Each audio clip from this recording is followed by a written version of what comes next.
వాస్తవ్యులు కూడా ఈ జాతరకు ఎంతో సహకరిస్తారు కాబట్టి వారందరూ కూడా అభినందనలు తెలియజేస్తూ ఈరోజు ప్రత్యేకంగా తిరుమల తిరుపతి దేవస్థానం స్వామివారిని దర్శించుకోవడానికి కుటుంబ సమేతంగా రావడం జరిగింది.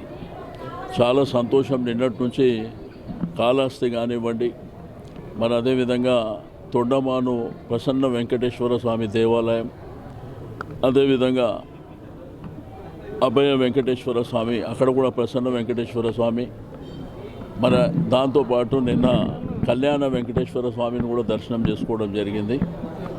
తిరుమలలో ఉదయం దర్శనం చేసుకొని ఇక్కడి నుంచి గంగమ్మ దేవాలయం, అదేవిధంగా పద్మావతి అమ్మవారి దేవాలయాన్ని కూడా దర్శించుకొని తెలుగు రాష్ట్రాలలో ఉన్నటువంటి తెలుగు వాళ్ళందరూ సంతోషంగా ఉండాలి.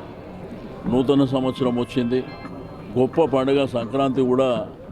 మరి ఈ 3-4 రోజులలో సంక్రాంతి సందడి కూడా, అంటే సంక్రాంతి మీకు భోగి కానీ సంక్రాంతి కానీ కనుమ కానీ చాలా అంగరంగ వైభవంగా జరుపుకునేటువంటి మొదటి పండుగ కాబట్టి అందరూ సంతోషంగా ఉండాలి. పాడి పంటలతోని రైతాంగం కానివ్వండి, మరి ఇక్కడ ఉన్నటువంటి ప్రజలు, తెలంగాణలో ఉన్నటువంటి ప్రజలు కూడా యావత్ ప్రపంచంలో ఉన్నటువంటి తెలుగు వాళ్ళందరూ సంతోషంగా ఉండాలని ఆ భగవంతుని ప్రార్థిస్తాను. కృష్ణానది జలాలపైన సరే, ఇప్పుడు నేను వచ్చింది దేవాలయం సబ్జెక్టు, కాంట్రవర్సీ ఎందుకమ్మా?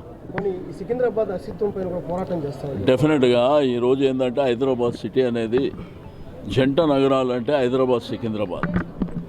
అయితే సికింద్రాబాద్ రూపురేఖలు పేరు లేకుండా చేయాలన్నటువంటి ఒక కుట్ర జరుగుతుంది. దాని మీద సీరియస్గా పోరాటం చేయబోతున్నాం.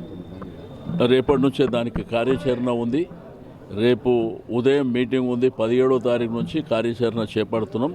ఎందుకంటే మధ్యలో పండుగ ఉన్నది కాబట్టి ఎట్టి పరిస్థితుల్లో ప్రభుత్వం దిగి వచ్చే వరకు సికింద్రాబాదు ఒక అస్తిత్వం అనేది, అంటే మన సంస్కృతి సాంప్రదాయాలు, అక్కడ బోనాల జాతర జరిగితే మన రాష్ట్రాలు, తెలుగు రాష్ట్రాలే కాదు యావత్ ప్రపంచం అంతా వీక్షించేటువంటిది.